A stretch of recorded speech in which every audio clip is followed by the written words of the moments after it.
Welcome to the Quotivation Podcast. Together, we will unlock inspiration, one quote at a time. Your host is one of America's top emerging public speakers. He is a former semifinalist in the World Championship of Public Speaking and is an expert motivator. Please welcome Jody Powell.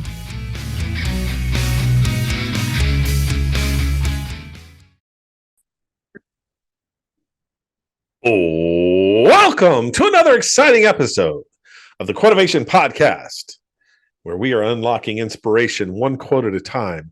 And I am excited because there's change in the air. We talked about it last week, and I'm not talking about the change in season, although that's coming. It's coming, and it's always coming, right?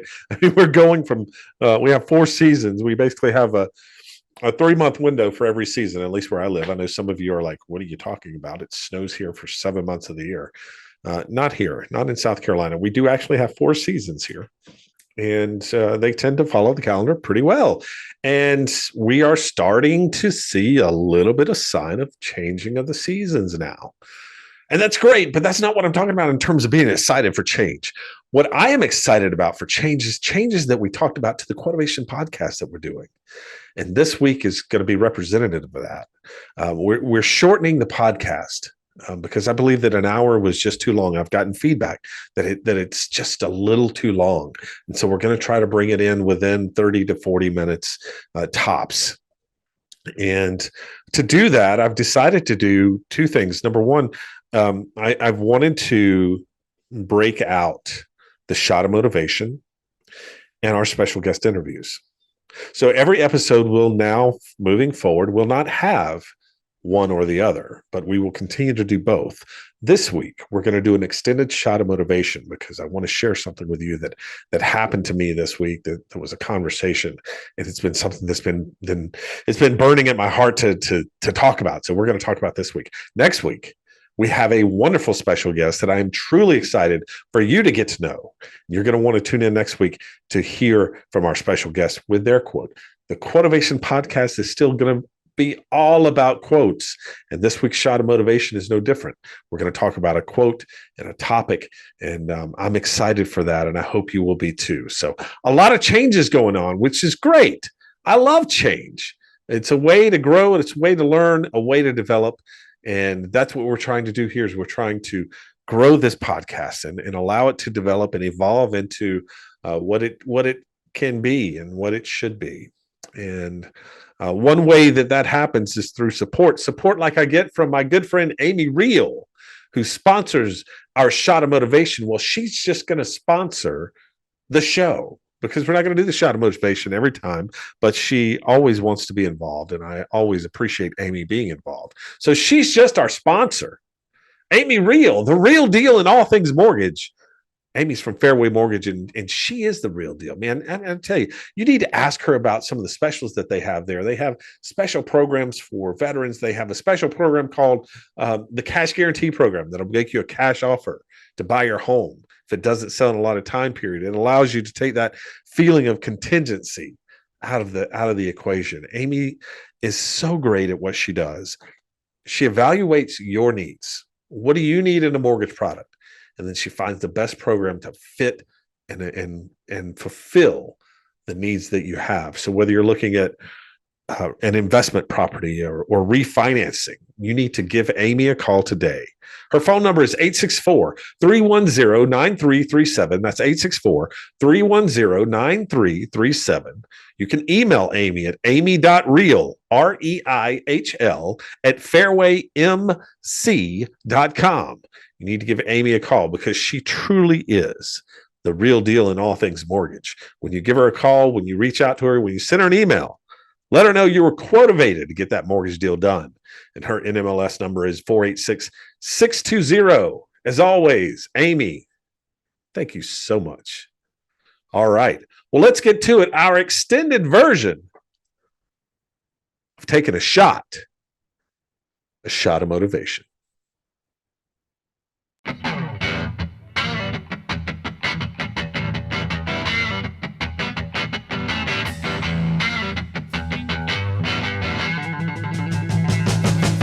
It's time for a shot of motivation where the vibe's like taking a shot, but the high is pure inspiration. This is a quick, powerful boost of motivation to fire up your spirit. Get ready for a rapid infusion of uplifting stories, impactful quotes, and game-changing ideas. It's the swift, potent dose you need to amp up your game and win your week. It's a shot of motivation.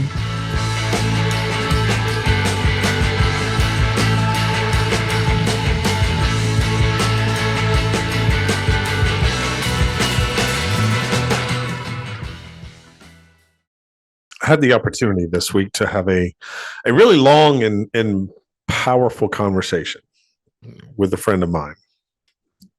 And as we talked through things in our life and things we're working on, things that we're excited about, we kind of stumbled onto a topic that he and I both believe is an epidemic in our society. It's an epidemic, I think for a lot of men, this is particularly an epidemic. It hinders us from a mental health standpoint. And that is the affliction of quiet desperation. Now, what do I mean by that? What is quiet desperation? I think it actually is discussed and summed up very well, believe it or not, in a quote. And the quote is from Henry David Thoreau in his book, Walden. It's one of the more popular quotes to come out of that. And I'm going to paraphrase it because it's a long passage. But here's the really important part. The mass of men lead lives of quiet desperation. What is called resignation is confirmed desperation. But it is a characteristic of wisdom not to do desperate things. I think this quote is a powerful observation about the human condition, particularly people that often live their lives in a state of silent despair. They are conforming to their surroundings, to societal expectations, to unfulfilled desires.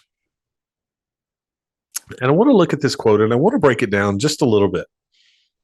And I want to look at it from each portion of the quote. And it starts by saying the mass of men lead lives of quiet desperation. Now, I said in the beginning that it does absolutely affect men, but this is not something that is gender specific. There are millions and millions of females in the world that live lives of quiet desperation. But I think societally, it tends to lend itself more to men than women. And I may be wrong on that. But it's not exclusively an issue of men's mental health. There are plenty of people that are battling this, whether they are men or women. But Thoreau is suggesting here, when he says the mass of men lead lives of quiet desperation, that most people live lives filled with a deep, unspoken sense of dissatisfaction. That's what I believe is quiet desperation. It refers to the internal struggle that many people experience, but they rarely express.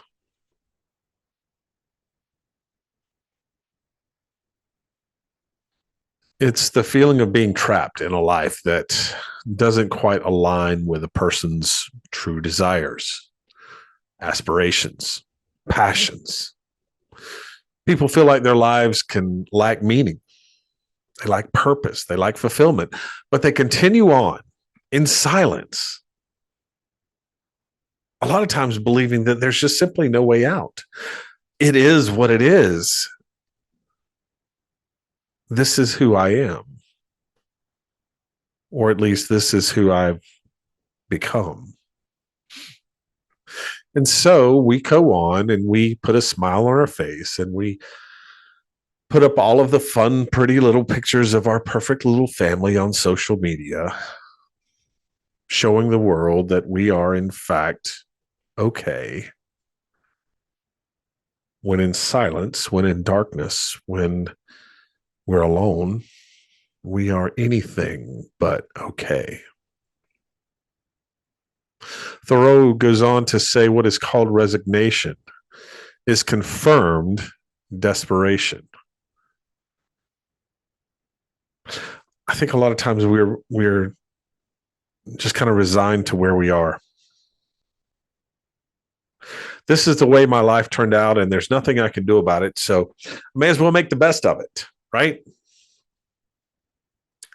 That's a lot of that. That's a lot of the mentality. That's a lot of the thinking that accepting one's lot in life, accepting things as they are, without protest, without pushback, without raging against the machine, so to speak. By accepting all of those things, it's actually a form of very deep desperation.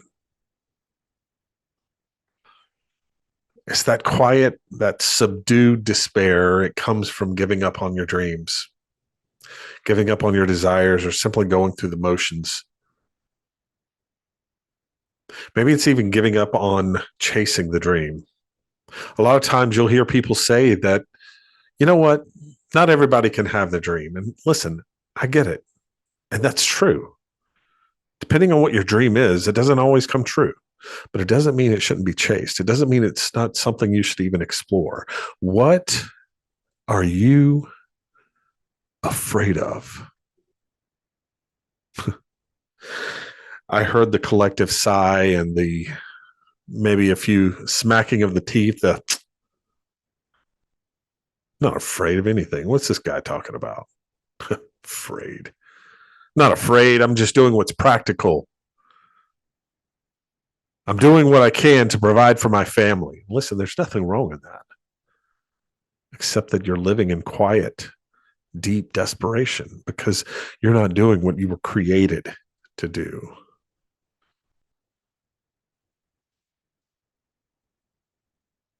And we do get desperate, don't we? I mean, we hear things that we normally wouldn't find appealing. We're vulnerable to suggestions. You know, as my friend and I continue to have a conversation, we started talking about an event that's being held locally here in my hometown. And it's an event that has a lot of famous speakers involved. And it's alluring. It's tempting to pay a very discounted ticket rate just to get in the door to hear some of these famous celebrities talk. But what they don't tell you is that when you get in the door, and yes, you'll hear from them, and you'll hear, a couple of stories, and you'll hear a couple of speeches from some relatively famous individuals. But for the most part of the day, the other individuals that are up there are multi-level marketing geniuses, real estate gurus, crypto experts, and all they're doing and trying to do is sell you on a way to grow your income. Kind of a get-rich-quick idea. The problem is that they are begging you to spend hundreds and hundreds of dollars on classes to tell you how to make thousands and thousands of dollars. And oh, what a plan. What an investment. The problem is the only people getting rich are people running the event.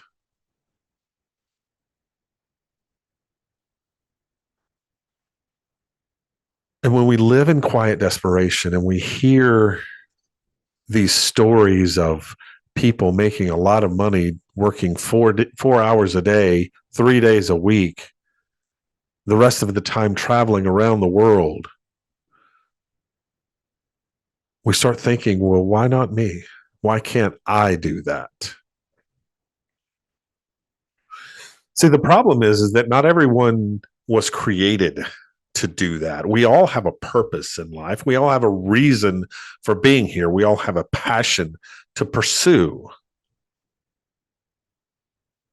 And that passion that you pursue and those things that you chase, those dreams that you have, not all of them lead to 4-hour work days, 3-day work weeks, world travel, big houses, nice cars. They don't all lead there. But they're your passions. They're the reason that you were created. Don't do desperate things.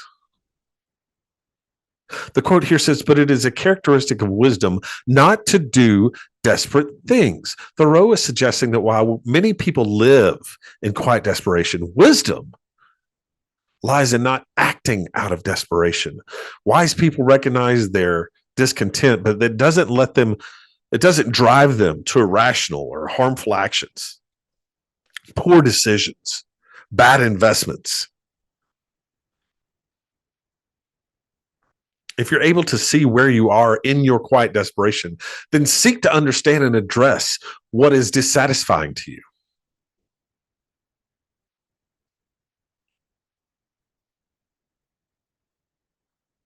So how do you overcome? How do you, number one, recognize that you're living in quiet desperation, but then how do you come out of it? See, quiet desperation is not about dramatic breakdowns or crises. It's not very outwardly visible. It's very subtle. It's enduring. It's a sense that life is slipping through our fingers, that we're stuck in a routine and that no longer satisfies us, that we're failing to live up to some of our unspoken potential. It's about laying awake at night, staring at the ceiling, wondering if this is going to be your legacy, if this is all there is to your life, feeling too ashamed to voice your doubts, your fears, your unfulfilled fantasies. Because that's what they are at this point. We're not doing anything about them, so they just linger in our mind as, wouldn't it be great if I insert fantasy? And so all we do is we use that as a sleep aid, as an escape. We escape from reality into these fantasies that paint us in the light that we see ourselves being. Why can't you do that? Why does it have to be a fantasy? Why can't it be reality? What are you afraid of? How do you overcome this internal struggle of desperation? This quiet desperation that's slowly killing you. Well, I think the first step in overcoming quiet desperation is to break your silence. Stop letting it be quiet, particularly men. As men, we've been conditioned to believe that vulnerability is weak, that we have to carry the burdens alone, and not just our burdens, the burdens of our loved ones. But the truth is, the more we hide our struggles, the more power the struggles gain over us. Man, it's like a pressure cooker, you know? The more that we keep things inside, the greater the risk of it eventually exploding.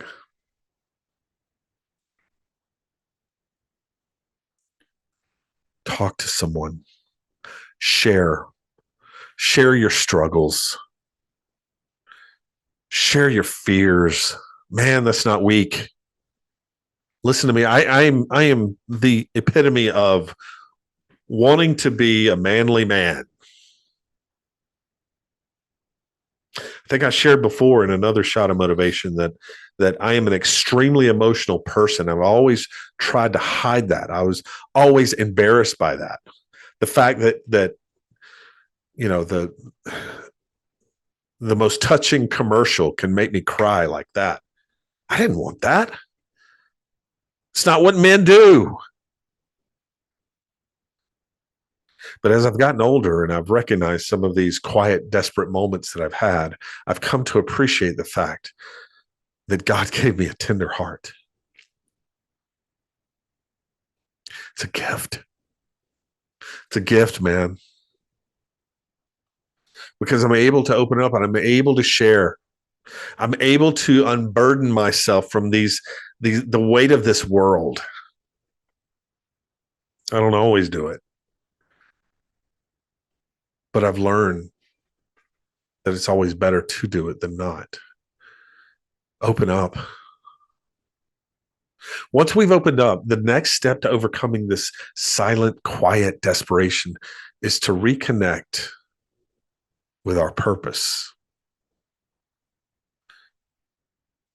Quiet desperation, it comes from feeling disconnected, a disconnection from what truly matters, what gives our lives meaning.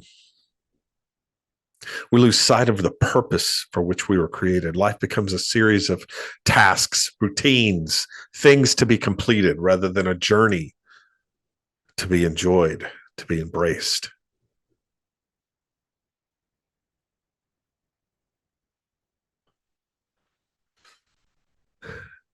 I often think of a story that I heard about a man named John, a man who always dreamed of being a musician.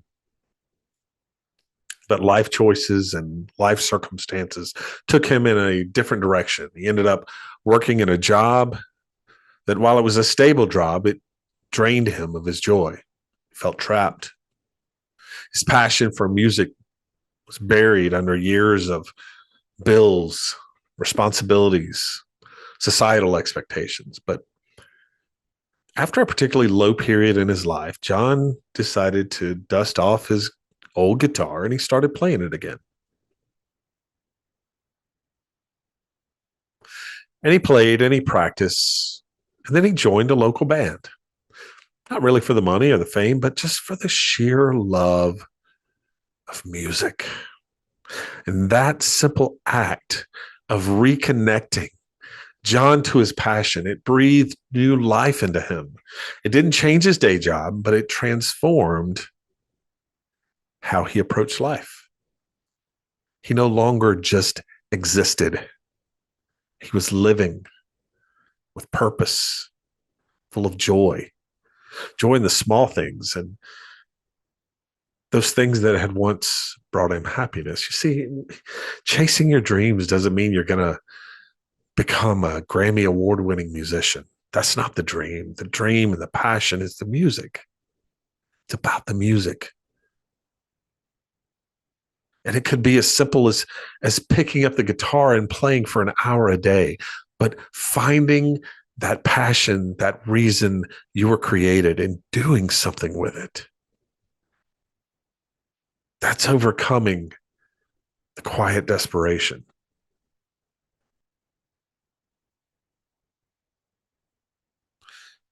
Another thing you got to do, and I'm going to hear a collective groan here. I know I am. Bear with me, gentlemen. Because another crucial step here is seeking help. It's not natural.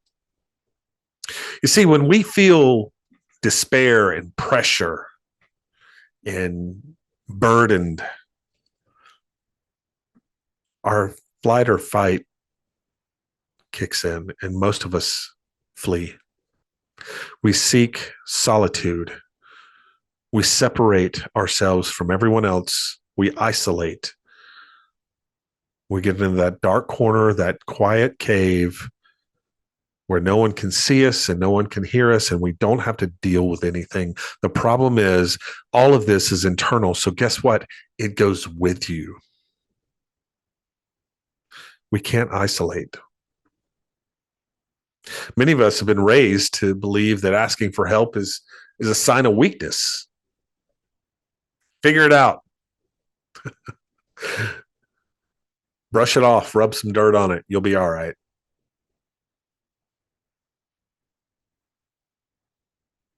Dirt's not going to fix this. You can't brush off quiet desperation. Asking for help is not weakness. Nothing can be further from the truth. Seeking help is an act of strength, courage, recognizing that we're not meant to carry this burden alone, recognizing that something's wrong, and being smart enough to realize that you're probably not going to be able to fix it on your own. So what do? Do we rush it up under the rug, hope it goes away? How does that tend to work out for you? Think about your physical health. I'm having some chest pains and some shortness of breath. My left arm hurts a little bit, but I'll be all right. That doesn't work out too well. Neither do the alarm bells, neither do the warning signs of quiet desperation, the irritability, the fatigue, the lethargic feelings, the disconnection from friends, from family, from the things that you used to love. Those are all signs of burnout, of struggle, of desperation. And yet we hide them. We put on this facade. We paint on a smile. We pretend like everything is A-okay. Why? What are you so afraid of? What are you so afraid of? Someone's going to laugh. Someone's going to point. Someone's going to whisper behind your back. Why do we care? Why do we care so much about people who do that? Why do we care about what they think? If there are people that are evil enough, that are poor-minded enough to talk about us behind our backs, why do we care?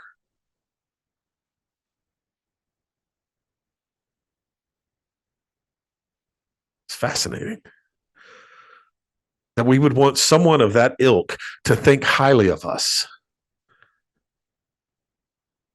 If you're going to run your mouth about me, if you're going to make up lies about me, if you're going to tell stories about me, then why would I even bother wasting my time trying to convince you that I am otherwise a great person?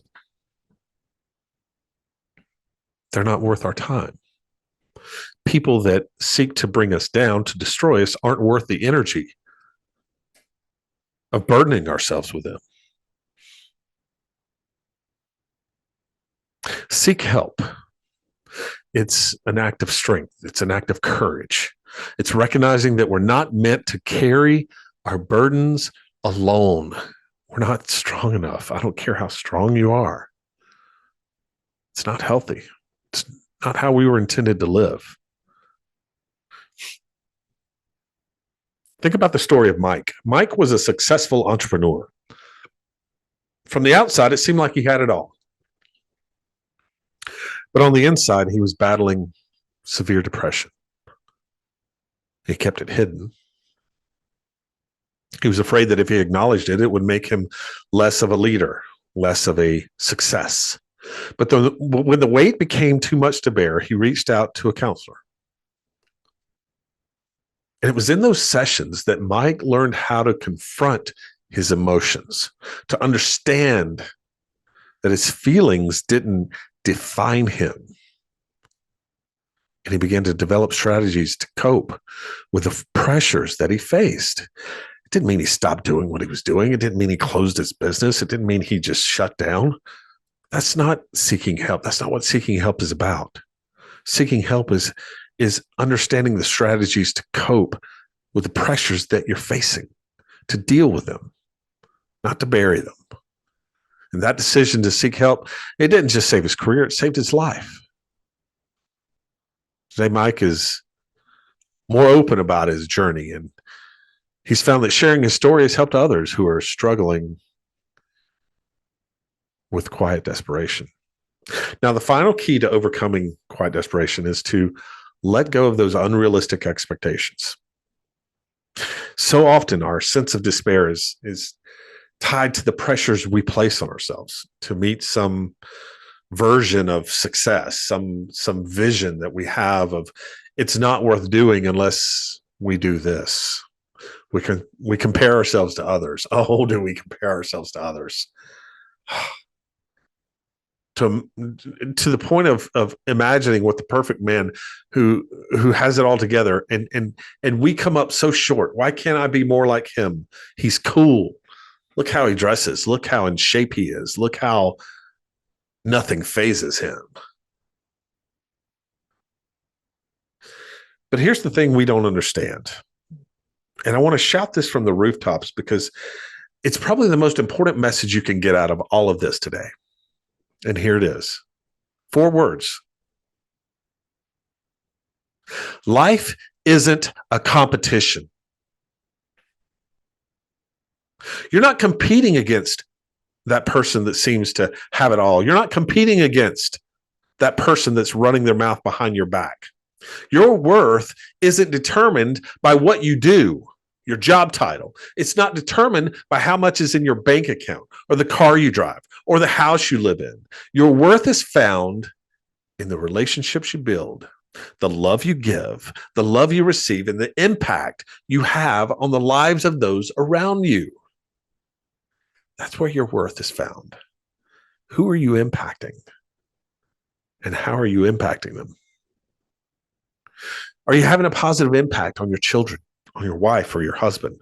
Are you having a positive impact on your family, on your friends, on strangers that meet you for the first time? Have you ever found someone that meets you and just say, wow, I feel like I've known you forever?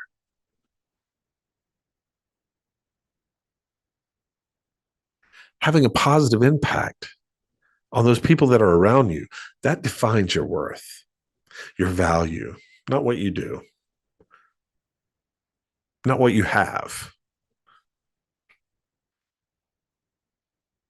There was a man who was a father of 3 who spent years chasing promotions and accolades and climbing the corporate ladder thinking it would bring him happiness.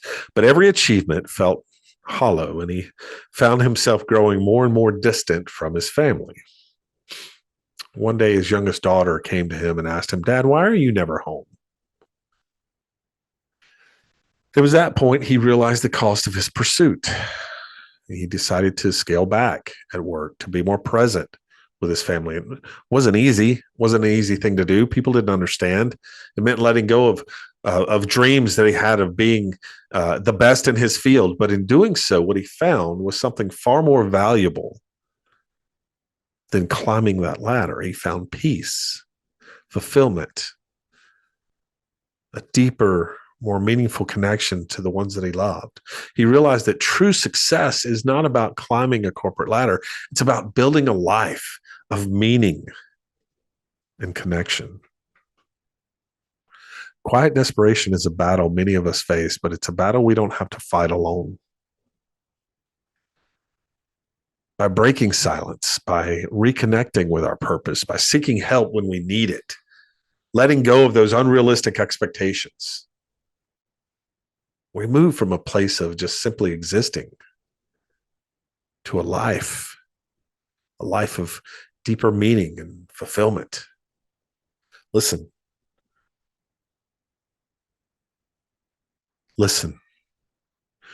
You are not alone in this journey.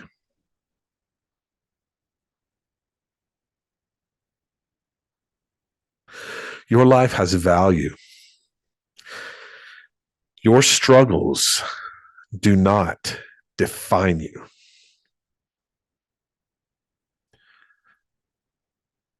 But don't let your struggles rule over you.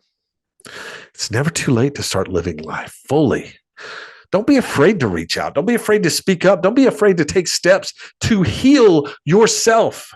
If we broke our arm, what's the first thing we're going to do? We're going to make sure it's stabilized and not moving. Then we're going to go to the hospital and we're going to let someone else that knows what they're doing put it back in place, put a cast on it, and let it begin to heal.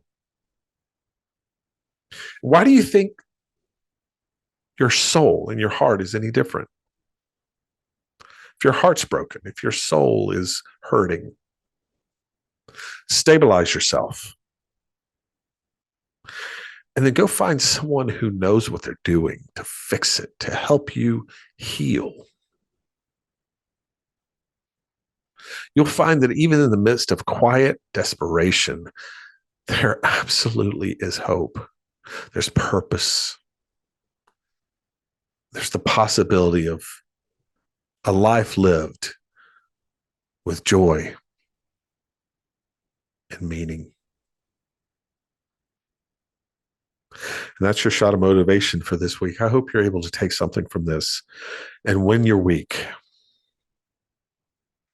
Just remember, you're not in this alone. So many of us face the same things, the same problems, the same thoughts, the same fears. Seek help. Recognize that life is not a competition. You're not competing with me. You're not competing with the guy next to you in the cubicle. You're not competing with the girl in the office down the hall.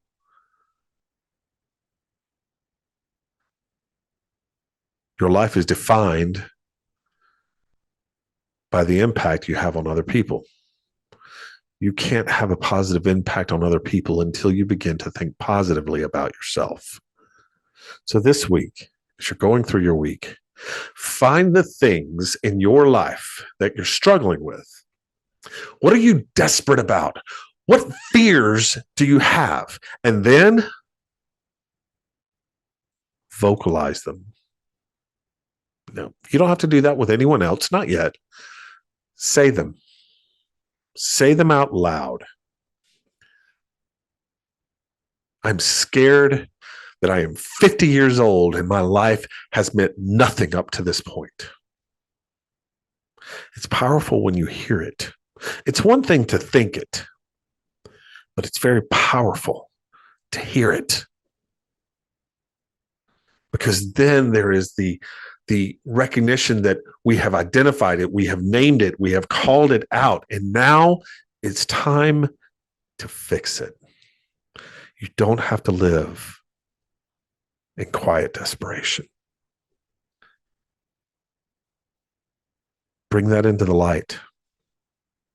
Vocalize it. Share. Recognize it. Do those things, and then you'll win your week. That's our shot of motivation. I want to thank Amy Rio for sponsoring our shot of motivation. I want to thank you for listening. I want to thank you for the feedback on the changes to the Quotivation Podcast. I hope you have found them to be useful, and I hope you're able to win your week. That's all the time we have for this week's Quotivation Podcast. Until next time, stay quotivated. You have been listening to the Quotivation Podcast, hosted by America's leading emerging speaker, Jody Powell. If you would like to book Jody to speak at your company, conference, or next event, visit www.jodypowellspeaks.com. You can also email him at Jody, that's Jody, at jodypowellspeaks.com. Thanks for listening. Don't forget to like, share, and subscribe to the Quotivation Podcast. And remember, stay quotivated.